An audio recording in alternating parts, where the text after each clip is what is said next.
Good afternoon and welcome back. I hope you had a wonderful lunch. Somebody left a cartoon up here for me. We'll pass it around.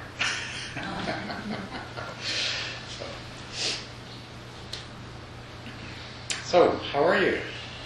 I'd like to hear how the little exercise went over lunch.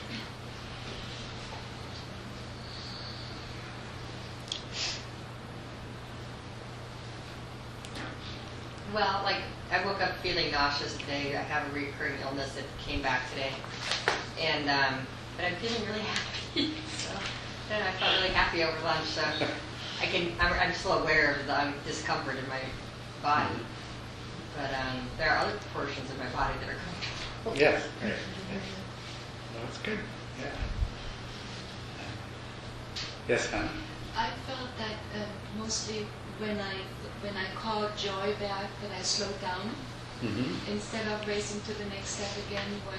Whatever that was in my mind. So it was constantly reminding myself to stay in the present. Mm-hmm. Did you find it easy to do? Kind of. Yeah. It was easier because of the whole morning. Definitely to stay with that. But it does. There's a certain amount of effort required just to stay aware. Yes, and the word, and it's like a mantra. Yeah. My lunch was tastier. What was that? His lunch was tastier. Tasted flavors there. That's good. See, that's a sign that he was really present. My mind wandered as much as any time, I suppose, but what I really enjoyed was the oh boy factor. Yeah. The oh boy, I'm back. Yeah, that's right. That's what to pay attention to. Yeah. Thank you for that. It's a little bit like rubbing two sticks together, because you have to keep reminding yourself, and you go back to thinking and being the way you usually are, and then you'll remember and say, okay, well, or at least what I was hoping you do is you remember and say, all right, well, what's happening right now? Is what I'm doing, is it making me feel good? Is it making me feel happy? If it's not, going to something that does. But if you rub sticks together long enough, they catch fire by themselves, and you don't have to rub them anymore. I'm wondering if that happened to anyone. Yeah, it's like I have a very, like a little ray of sunshine, just this light, pleasant feeling in my chest, and it doesn't seem much to keep it going. Yeah. It's kind of there. It's small, but Small. nice. Yeah. It's like the first few little tiny flames that begin. And if you continue to feed it, then if there's a rain shower comes along and puts it out, it keeps on growing. Yeah. What I'd really like to hear is if there's anybody that didn't think much of it, didn't really do anything for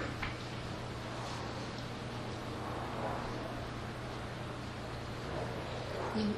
You mean that didn't do much to be in that place? That what? I didn't understand the question.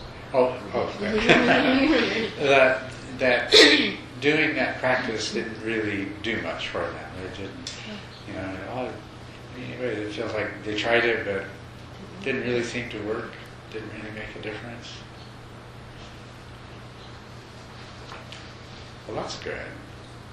I mean, it's the good side of that. I'm really glad to hear that everybody can see that this is something that really does work.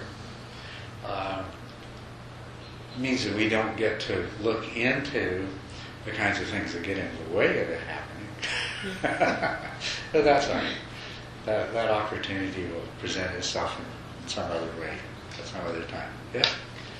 I had a run home to attend to my dogs. Yes. So I had to, be aware of traffic. And at one point I stopped at a red light. Somebody in the next lane had this, really loud, horrible music on. A lot of bass that was vibrating in my car. And I thought, well, that's unpleasant. But then, the light changed and I pulled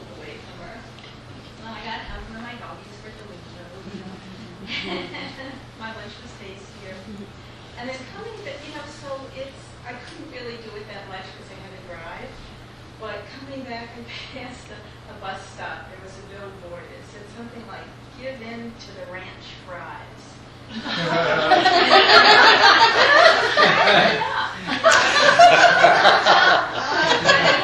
The picture was like this disgusting plastic mass, like I'm driving along, fighting my urge to really eat, ranch fries. And I really, I was in the frame of mind to just get a real kick out of it. That's good. We all know that. That's what happens is when your mind starts to shift in the right direction, everything's kind of delightful. It's maybe silly delightful or whatever, but it's all, and that's because we start being in harmony with what is. And what is really, what is all right. It's always all right. Well, the only way it could not be all right is if your mind disagrees with it. If your mind disagrees with it, it doesn't change the way things is. It just makes you feel bad about it. So, yeah. Could you superimpose on that goals? Goals?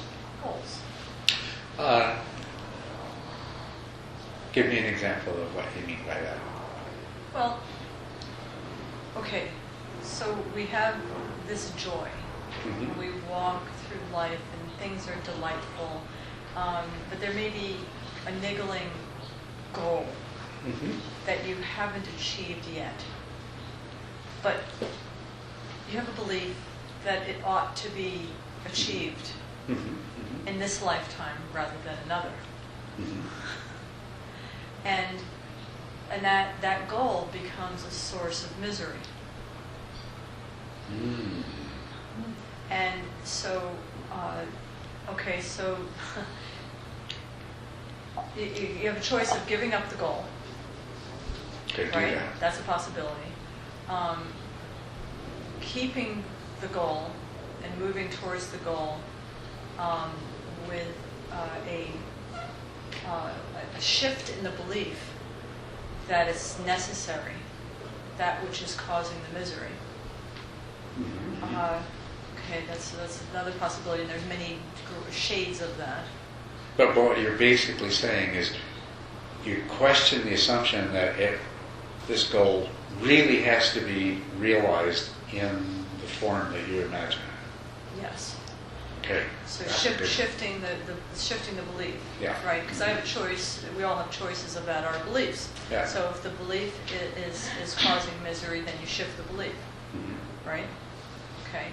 And but if the belief shifts enough, then the goal will not be attained.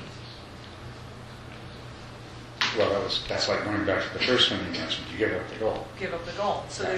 there's this gradation, and it's gray. Yeah. Okay. Now this is a really good question. This is a wonderful question. Comes up for us many times in many forms. When we talk about the goal of this Dharma practice, which is to achieve a state in which there is happiness and there's complete freedom from any kind of craving, any kind of desire and aversion. The problem this presents for many people is, well, sort of variations on it, but, well, how could I survive? How could I do anything? I mean, what would be the point? I have no reason to do anything. I wouldn't have any motivation. The idea is that we need the feeling like we need this experience of dissatisfaction and unhappiness to make us do things. And that's sort of an extreme form of this. But you're bringing it down to just a simple thing that, if you have a goal and not being fulfilled, that's naturally going to tend to make you feel unhappy and dissatisfied. How do you deal with that? Very good question. I'm sure everyone here is familiar with the Dalai Lama. Would you describe him as a joyful, happy being? Anybody have any experience or know anything about the Dalai Lama that would make you tend to suspect that maybe he's not really all that joyful and happy? No.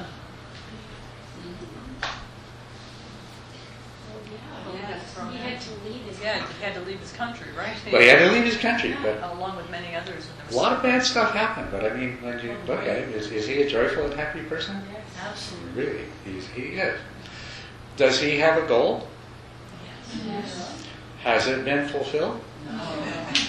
Has he been working a long time, very hard in many ways to fulfill that goal? Yes. Does that seem to have stood in the way of his joy and happiness? I haven't asked him. You haven't asked him. That's true. Does it seem to have, as the outsider looking in, No. seems like he's managed to deal with both quite all right, without a problem. So, granted, we're the outsiders looking in. We can't see inside his mind. But he seems to represent an example that these two aren't in conflict with each other. Now, what is what is, and what we are is what we are. We can see that some things could be better than they are. And we can do the best that we can to bring about that change. And that's straightforward. All you can do, though, is do the best that you are capable of. This doesn't mean the best that you can retrospectively imagine that you could have done. It's that you do the best that you can in the moment as the moment keeps unfolding. And if you do the best you can, you've done everything you could possibly do. Because what is what is, and what you are is what you are. And if you understand those things, it can't do anything but make you happy. The joy is not dependent upon whether the goal was achieved or not. Your happiness doesn't require satisfaction of the goal. It requires that you did the best at being you in each moment, and that you continue to do so. That's the highest goal of all. It's when we want to argue with, God, suchness, isness, the way things are, and say, I know better. This should, what I did should have changed things. When we put ourselves in that position, when you want to stand in opposition and conflict to the ultimate, it's not going to be very enjoyable. But it doesn't mean that you can't. As a matter of fact, it means that you must do the best that you're capable of in the moment. Yes? But that brings up a question that is always, at least on my mind. Am I doing the best that I can? And how do I get to that answer? That it is the best that I can. The only way you can find that answer is to be fully aware in the present moment. The problem with looking backwards is you can always think of something else you could have done, theoretically. But you know what? Most of the time, you couldn't have done that. You can only imagine after the fact that you could have done that.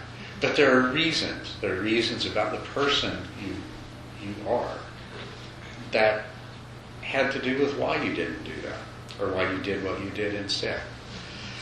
It's only by being fully mindful and fully present that you can do the best that you can and be the best that you are in the moment. It's kind of funny how it comes actually down to exactly the same thing. you can't look back and you can't look forward with any kind of certainty. The person that you are now is not the person that you were 5 years ago. You know, we can review our lives. We can look back and say, well, the biggest mistake I ever made, shouldn't have married that guy, or should have stayed in school, or I should never have bought that car, or, you know, whatever it was. You can always do that. But that is so incredibly unrealistic. That's just as unrealistic as projecting how things are going to actually happen in the future and what you're going to do and what you're going to be then. We might learn from looking at our past, but the only time that we can know that we are doing the best that we can is when we are fully conscious in the present moment, to the degree that you're not capable of being fully conscious in this moment. You are not necessarily going to do the best that you could have done. What can you do about that? Well, you can try to be more fully conscious in the next moment. And that's really all you can do. That's the only thing you can do. If you're fully conscious in this moment, if you're fully present, if you know yourself, you will be the best that you can. And even if you're not, you'll be the best that you can with the degree of consciousness that you have in this moment. So when you look back at it, you are what you are, and it's fine. It's perfect that way. It's absolutely perfect that way. And whatever's going to happen in the future is also absolutely perfect. The whole universe and the way it's unfolding is absolutely perfect. And all you can do, all you need to do, all you want to do, all you care about is to be as perfect a part of it as you can as it unfolds. So try to keep that in mind, especially when you start finding yourself judging things like this. Yes? Well, I have a question, and you might have answered that indirectly, but I'm not sure still. You mentioned that there is nothing wrong about expectations, that expectations should just be in sync with our abilities, so should be adequate to our abilities. So both in meditation and in real life. But as far as meditation, how do you gauge it? That they are in sync with each other? Yeah. Well, meditation is the practice of learning to understand yourself and your mind so that you can gauge it. The most important thing about meditation isn't that you succeed in performing the practice according to the instructions. It is what you discover in the process of trying to do that. You know, if the instruction is pay attention to the sensation of the breath and don't lose awareness of it, it's not a question of if you do that for 45 minutes you have succeeded, but if you can't do that you fail. It's try that and discover what happens, because this is going to open up to you the understanding of what your mind really is, how it really works, what reality really is, what has happened with everything else in your life that you've tried to do. Because you try to do it, and to a certain degree it works, and to a certain degree it doesn't. So in that process, you'll discover, if you do it, if you do it for a while, you begin to discover what expectations of yourself are realistic and what aren't. But that will constantly change.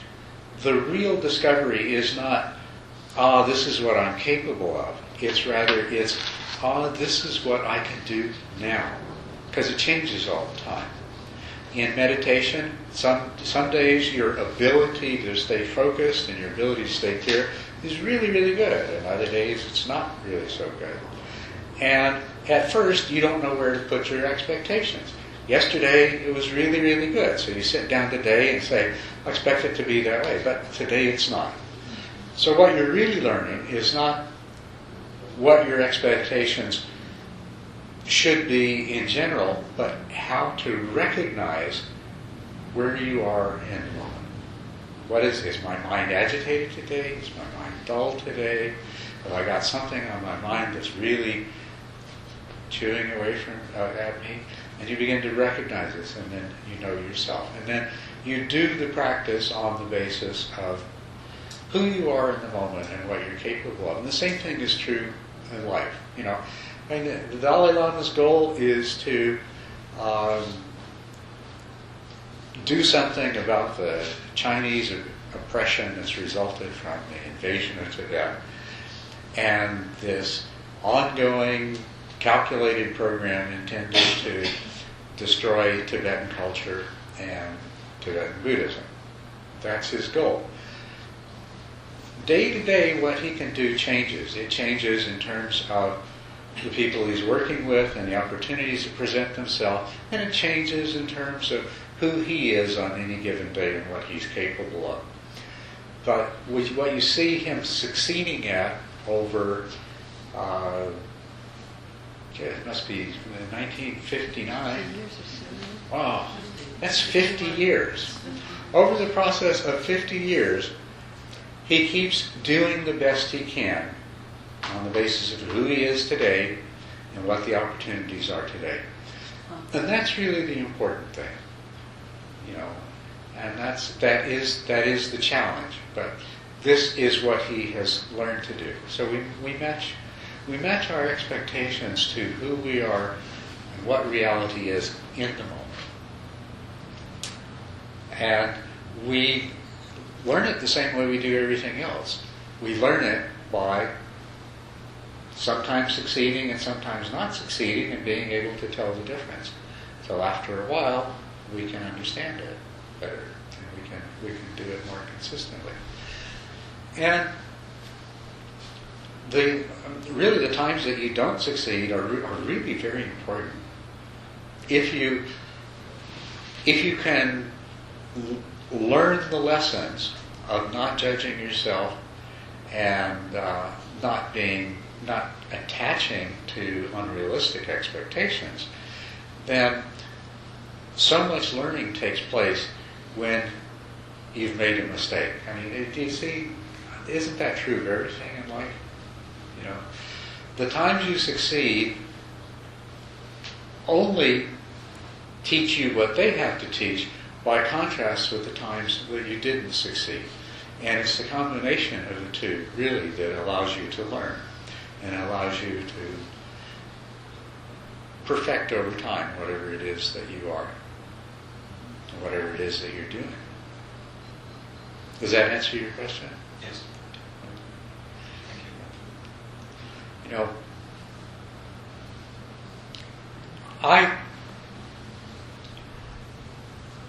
I have a goal. It started off a few years ago.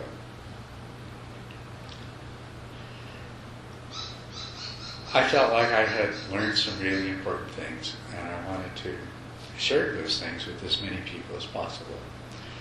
I saw a lot of people who were meditating and not making a lot of progress in it, getting enough reward from it that they persisted at it. But in terms of what I knew it is possible to experience through your meditation practice, I felt like, well, I really want to help people. And then, my goal got bigger and bigger. And I thought, well, in the time of the Buddha, he held a conclave once at Vulture's Peak where there were 1,200 arhats in attendance. I said, well, gee, that's what the possibility is. So this is something I can do. Maybe I can try to teach people to meditate better and to discover some of the truths that I've discovered about the way things really are that have made such a difference in my mind. And this is my goal, and I started teaching, and I've been doing this for a while. And a few days ago, for absolutely no good reason at all, none at all,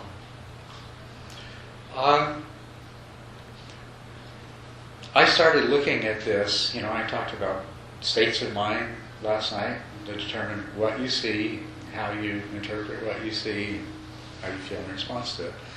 I started looking at the work that I've been doing over the last few years and the results that it's produced.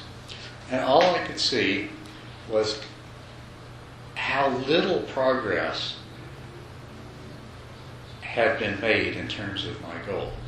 How many people that I had taught in retreats or one setting or another, and when I looked at it, it seemed like, and I'm no good at this at all. Nobody's making any progress. Well, right now, I can't understand how that thought came from, because there are in this room right in front of me people that have made great progress, and they deserve all the credit for it. But at least I was the one that was encouraging them and giving them instruction and telling them things like that. So I managed to apply some of the things we were talking about this weekend to say, well, okay, what's going on in my mind? Here I am feeling discouraged, like this is all pointless, like wasted effort. All I'm seeing is the half-empty glass, not the half full. And really looking back on it, it's so distorted my point of view. How could I forget those people who I have had the pleasure of talking to, whose lives have been changed in major ways, and who have experienced so much reward from this practice? How could I forget them? What was the matter with me? What kind of blunders came down for a few hours? But they did. So I looked at my goals, and I looked at this mind and how this mind was reacting to its perceptions of how those goals were being achieved. And then I realized how silly I had been being. Had I been doing the best I could? Yes. Was that good enough? Well, that's not really the question. Had I been doing the best I could? Well, yeah, I was. Could I maybe do better in the future? Well, yeah, maybe I can. And should I keep trying? Well, yeah, of course I should keep trying. And does it really matter how it turns out in the end? Well, no. It's going to turn out perfectly in the end. No matter how it turns out, that's going to be absolutely perfect. That's going to be the way it should be. Who am I to decide how the future is supposed to go? Am I the one that's supposed to determine this? Do I know better than the universe how it should unfold? Am I smarter than God? Well, no, I'm not. I can't even begin to get the tiniest grasp of how things really should be and how they should really turn out. Should my friends get cancer and die? Well, hey, it's happening. So I guess it must be the way it's supposed to happen. But should I put myself in opposition to that? No, that doesn't do anybody any good. I should be the best that I can while it's happening. I'm going to get sick and die. We all are. Nobody knows what's going to happen in the future. If we look back, there's been a lot of pain and suffering. If we look forward, there's probably going to be a lot of pain and suffering. Is it up to us to judge whether that's the way it should be or not? Not really. is it up to us to judge what role we're going to play in this as it unfolds? Absolutely. Absolutely, totally. Yeah. Our intentions are everything. But we go through our lives most of the time asleep. We don't even know what our intentions are. We're on automatic pilot. Our intentions are programming that we acquired when this happened when we were 6 years old, and when that happened in the 9th grade, and when something else happened after we graduated from high school. And we're letting that drive us through our lives. So the idea is that we don't have to keep doing that. And that let things unfold as perfectly as they're going to. My job, your job, is to be what we can be. And the only way we can do that is to bring understanding and awareness, to bring wisdom and consciousness to what we are. That's what this is all about.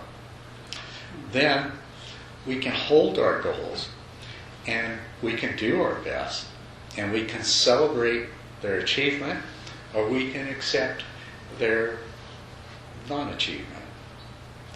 And we can keep on trying to fulfill those goals until such time comes that maybe for whatever reason we decide to let go of the goal. Sometimes we let go of goals. Sometimes we get wise enough to realize it wasn't really a very good goal to start with. And I know you've all had that kind of goal. I certainly have. Right? Spent years in this, this is what I'm going to do. And then one day you realize, that's not worth a fraction of the time and energy I've already put into it. Let's quit this. Time to smarten up. Does that answer your question? Yes, Hannah. What you just shared takes all the pressure off the practice. And when I read Thich Nhat Hanh before I met you, it was like when he was asked by a student, I want to keep, he was very impatient, the student, I want to really work fast, I don't want to go into the next incarnation not having solved this whole thing.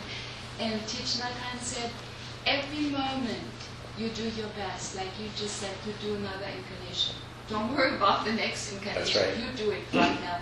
And that took all the pressure in my mind of what we do, what we need to achieve. It's just here, right here.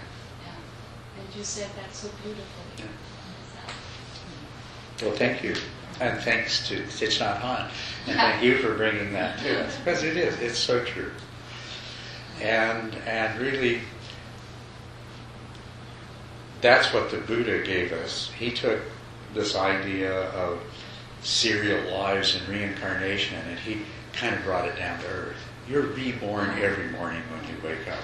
You're reborn in every new moment.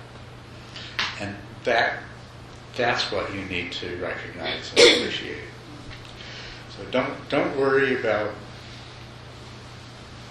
things that are totally beyond your ability to know and understand. Be here now in the present. Fully realize what's happening, and become what you are capable of becoming. You see, like those Abhidharmists said, the mental factor of piti is there in every single moment. But there's a lot of other stuff there as well. And piti may be very, very weak compared to everything else. That's all. It's not that it's not there. It's just that there's other stuff going on. So, yeah. Could you talk a little bit more about, you said, be with the flow of experience and flow activities? Yes. Well, it's a really interesting thing, I think, that the folks that started studying optimal experience came up with this term flow to describe it. One of the things that I really enjoyed when I came across it was a sentence in the book where Csikszentmihalyi says, and I decided to call this flow, and then there's a dash, and he says, not in the Southern California sense of the word.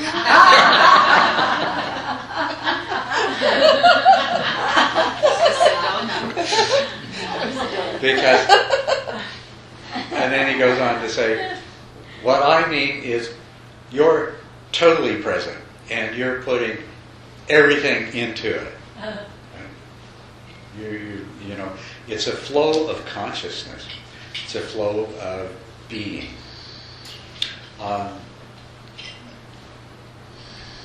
Being is not static. Being is fluid. Being is constantly changing. But, and so to be in the flow of being is to be in this constant state of change and evolution. But it's also the flow of consciousness. Because that's what we are in any meaningful sense. We are the flow of consciousness, the conscious process. And flow activities, when you are in the flow of something, you are focused, you are centered, you are joyful, and you're performing exactly the way that you should be. And this is what we want to do in every aspect of our lives. There's certain activities that people engage in that can give rise to this flow experience. But to think of it that, oh, well, if I want to have optimal experience, I should go out and take up one of these activities so that I can generate the flow experience. No, it's rather studying a whole population of human beings. They discover that this is something that happens in people sort of by accident. People stumble across it. But the point is not that there is such a thing as optimal experience, and not that a few people can stumble onto a way of experiencing that frequently. And it's not that everybody has little moments when they stumble into it for a little while. It's that we would like optimal experience to be all of our experience. We would like all of our experience to be optimal, right? Mm-hmm. We'd like to be in the flow all the time, in the flow of being, in the flow of consciousness. And we get out of the flow, well, what happens to a flow of water? What happens to a flow of water when it starts going all kinds of different directions, when it runs into obstacles? It becomes turbulent. Right? What's that? Break? It slows down. It breaks up. You know, it becomes chaotic. Chaotic, turbulent, and everything else. And isn't this kind of what happens in our lives, you know? Every now and then we've got this nice, smooth flow. Everything's working, everything's clicking, and then it all falls apart. So, what we want to know is, why does it happen? Why does it all fall apart? And what we'll discover is, at first we may say, well, it's because of that darned world. It's the world's fault. Every time I get in the flow, the world goes and messes things up. But no, it's not. It's not. We lose the flow from inside to ourselves. That's what we want to learn not to do. I can't remember your question while they're talking. No, you're covering it. I guess what I was wondering, when you took us into the meditation before lunch, I think it was, you said that what you wanted us to do was to be with the flow of experience. Yes.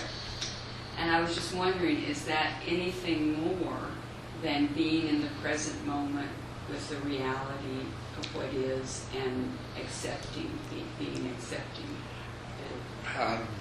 And maybe this consciousness. Let me ask you something. Is there anything more than being fully present in the reality of the moment? Well, I could see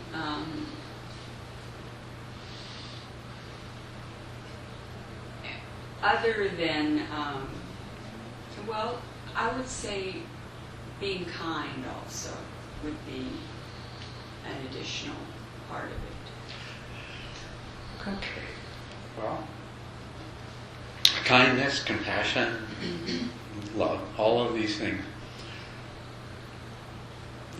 So are they, let's just ask ourselves the question, if they are something different, then we better incorporate them into our game plan. But if they're not, then we can probably expect that if we can be fully present in a place of acceptance of what is and of acceptance of what we are, then they should tend to naturally be a part of that. And well, let's look at that, because it seems to me like they would naturally be a part of that. But maybe we better examine that and see whether or not we think it's true. And I'm open to anybody else's suggestion. When you're fully present, to me, what does that mean? Well, that means that my ego mind, my ego self, has surrendered to the idea that things are perfect as they are.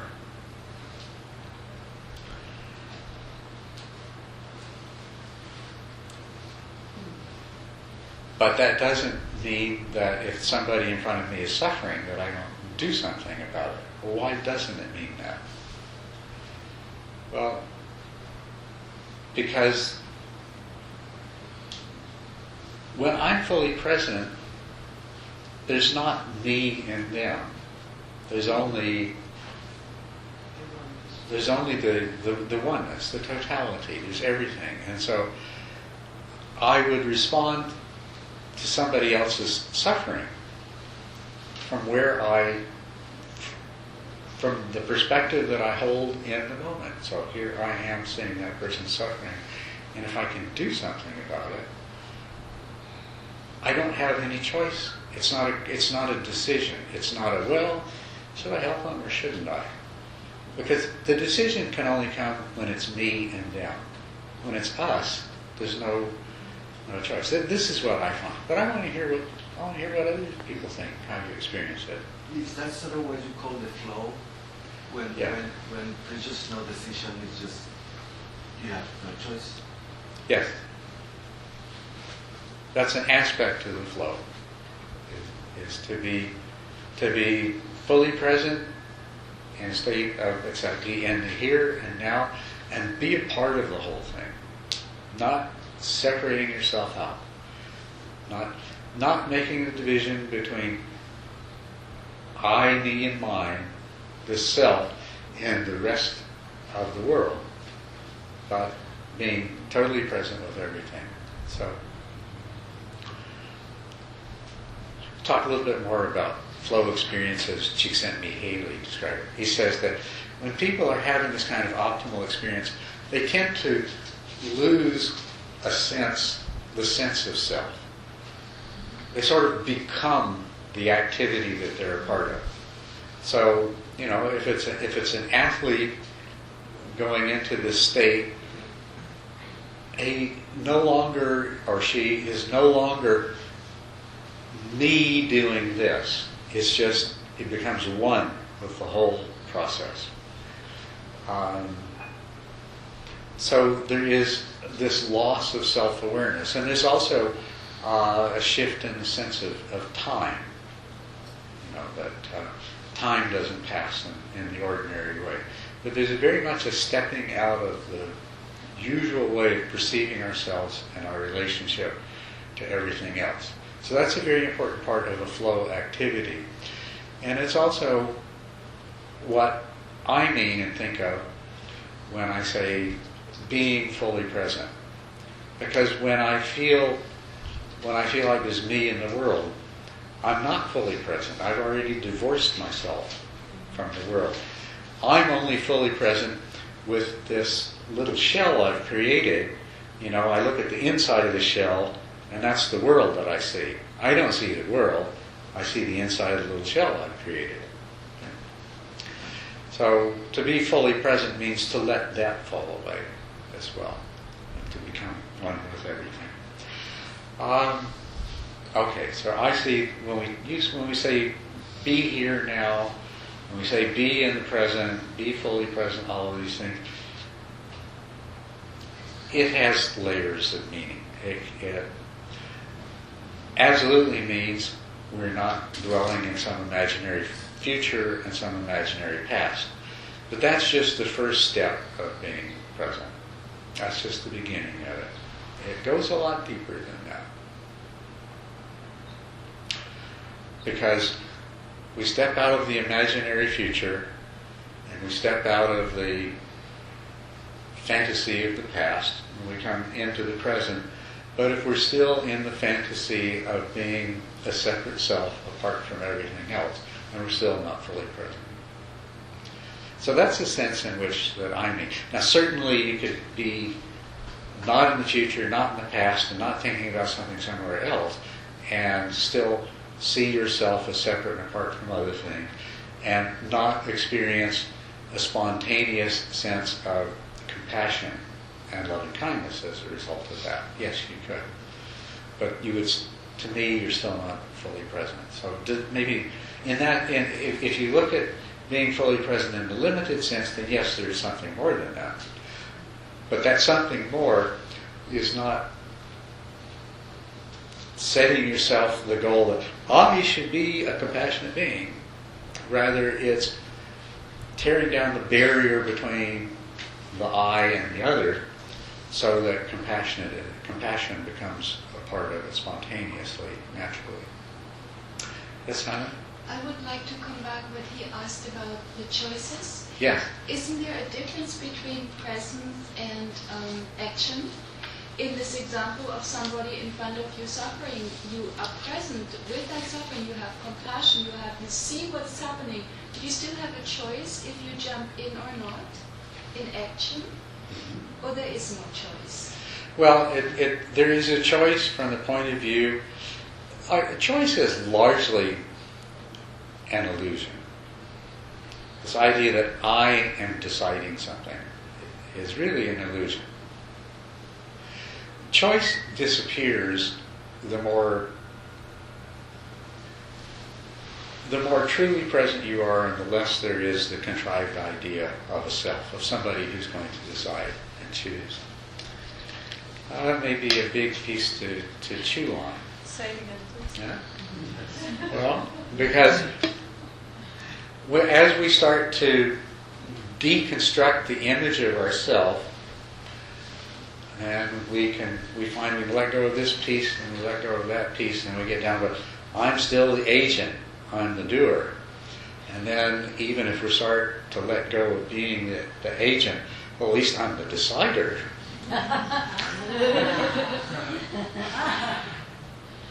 I'm the one that makes the choices.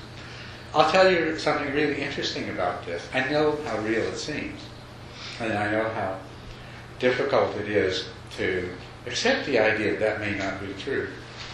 But a number of years ago, they did some research on subjects who they were asked to decide to perform a simple action.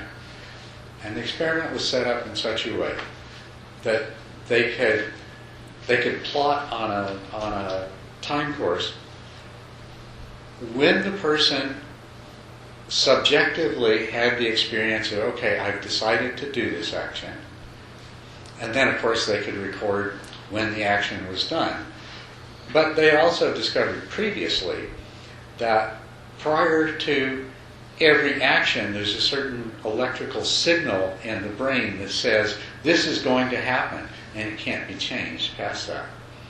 So they could put on the same graph all three of these things. Now what you might think is that first there would be the decision that I'm going to do this. Then there would be the electrical signal in the brain that says the brain is getting ready to initiate the action. And then there would be the action. They didn't find that at all. They found first came the brain preparing to perform the action. And they consistently timed this over and over again. Voluntary actions and involuntary actions and actions that were initiated by surprise. And they constantly found there was this interval. It took so many milliseconds between when the brain began the process that would lead to the action and when the action actually occurred. And that was more or less invariant. So when between those, when they put on this graph where the decision came, it happened between those two. Every single time. The conscious experience of choosing to do something always happened between when the brain had already initiated the process of doing it and when the action occurred. So isn't that amazing? Did we ever really choose anything? And what does it mean to make a choice? I mean, that's why it's in the flow. That's right. That's really part of what's in the flow. If we talk about decisions and how we make decisions, a decision comes up, and some decisions are no decision at all, right?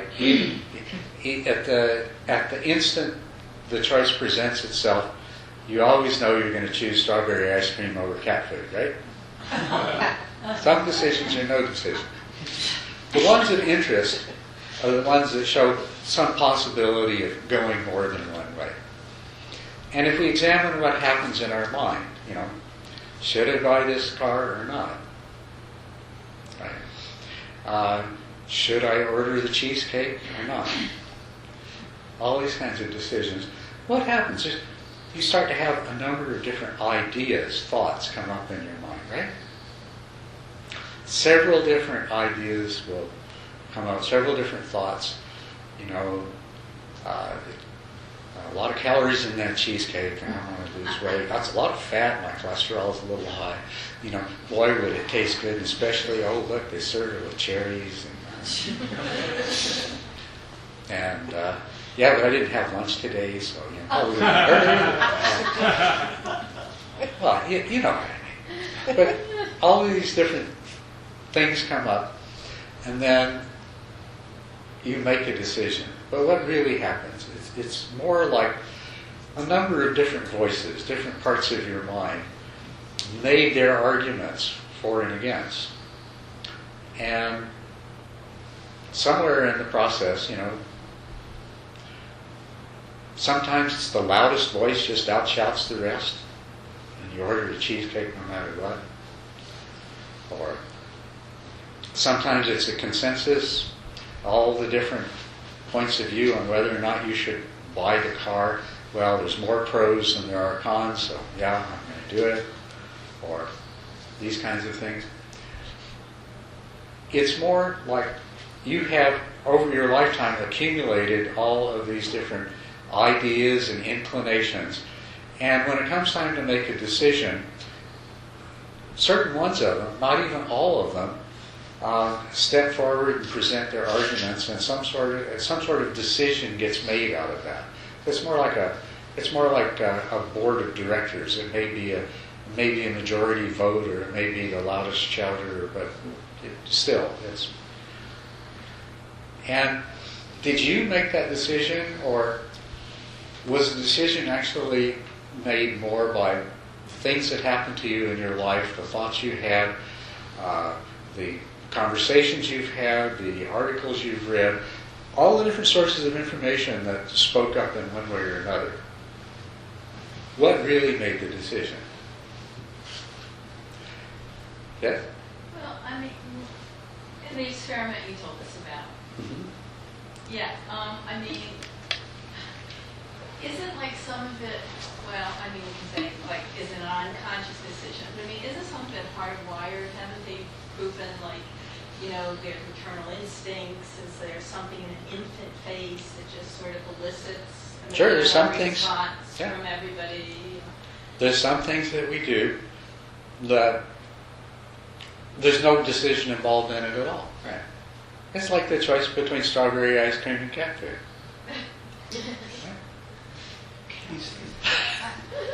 And so many other things like that.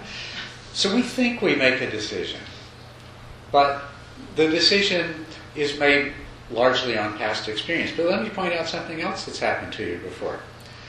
Sometimes you make the decision, and then afterwards, some board members that weren't at the meeting show up. Ever had that happen? And you think, oh man, why weren't you there before I signed the papers? Right. So, there's even an element of chance in this, So you accumulated all this past experience and information and everything, but not necessarily all of it gets to have a vote when the decision is made. There's also a certain element of chance. But the idea that we are the ones making decisions is an illusion. But what's really interesting is that life consists of an infinite series of decisions, some big ones and some little ones. But you make thousands of little tiny decisions every day. At least thousands of little tiny decisions every day. And some decisions are no decision, because the deciding factors are very heavily weighted one way or the other. But there are a certain number of decisions that are very precisely weighted and they really could go either way. They're a total 50-50 proposition. And really the real decisions are those that could go either way. They aren't predetermined. They're not 60-40 or 20-80 or something like that. They're 50-50. Now, is there a you that's making those decisions?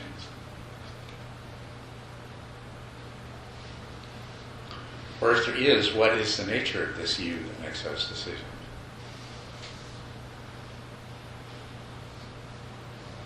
Is there a difference when you're present versus when you're not? Do what? Is there a difference in the decision when you're present versus when you're not? Is there a difference in the decision when You're present. meaning which is present? When you're aware versus When you're aware. Yes, there is a difference.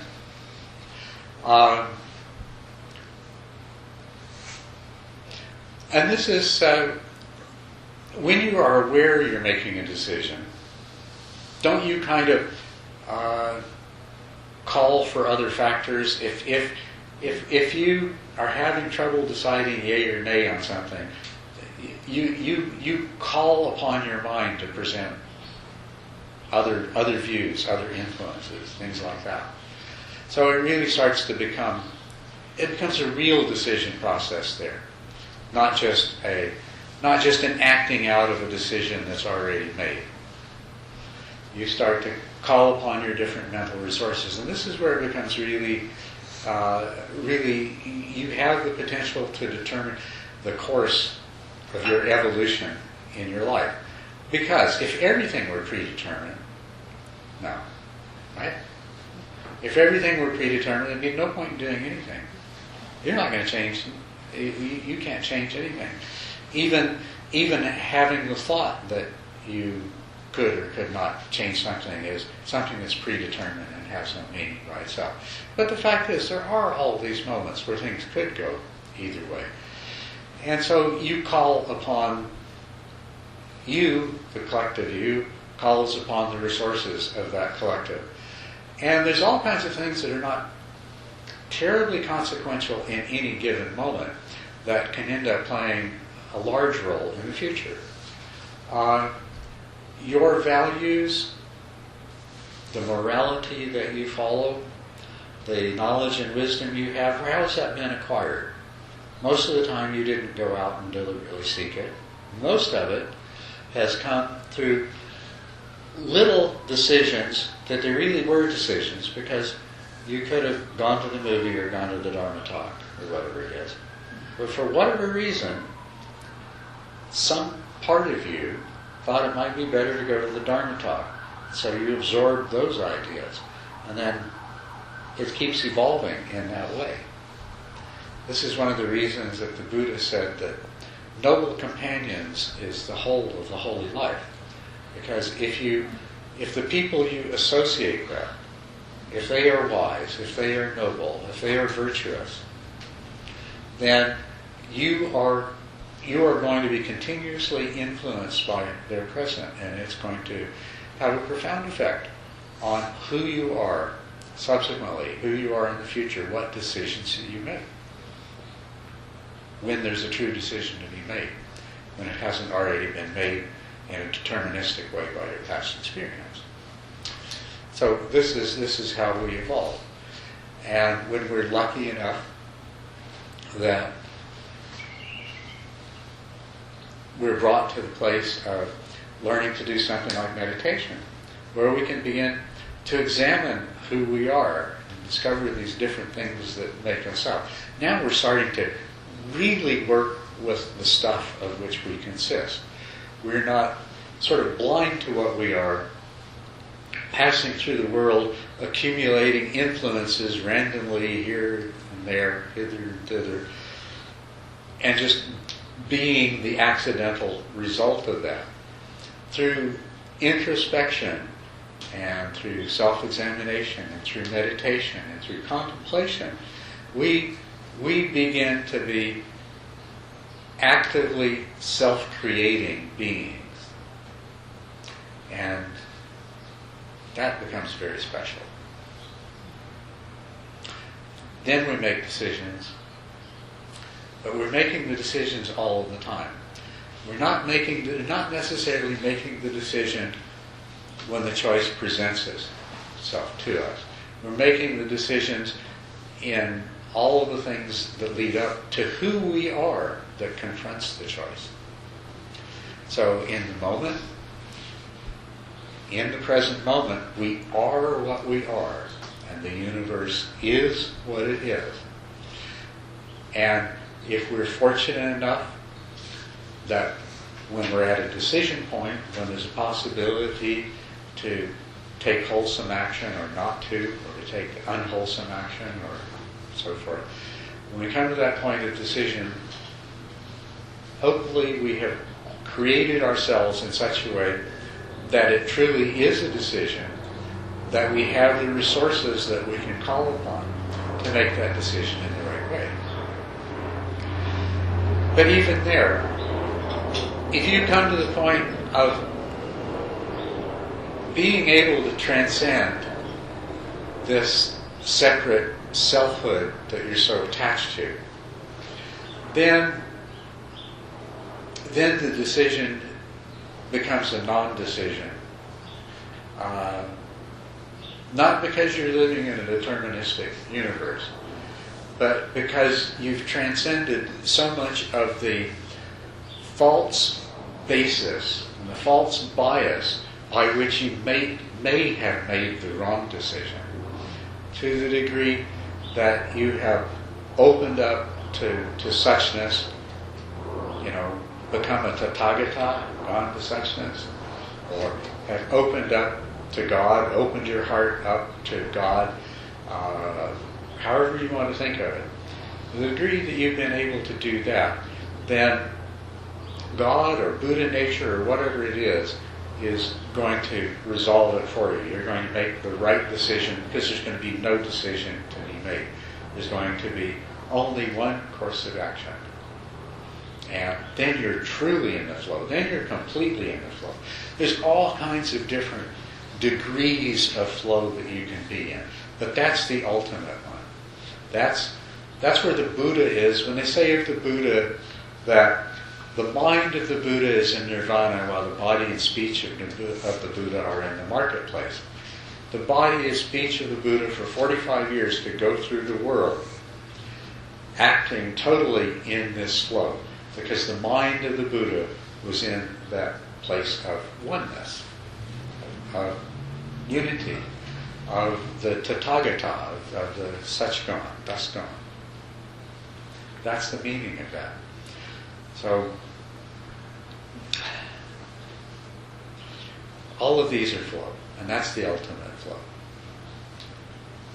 And the further along you go with this, the more flow becomes choiceless.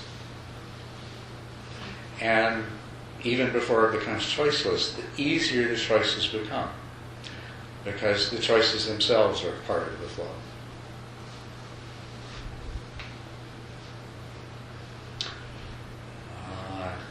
Gone on, droned on in a long voice here while you're sitting here digesting lunch and getting dozy. Let's take a break.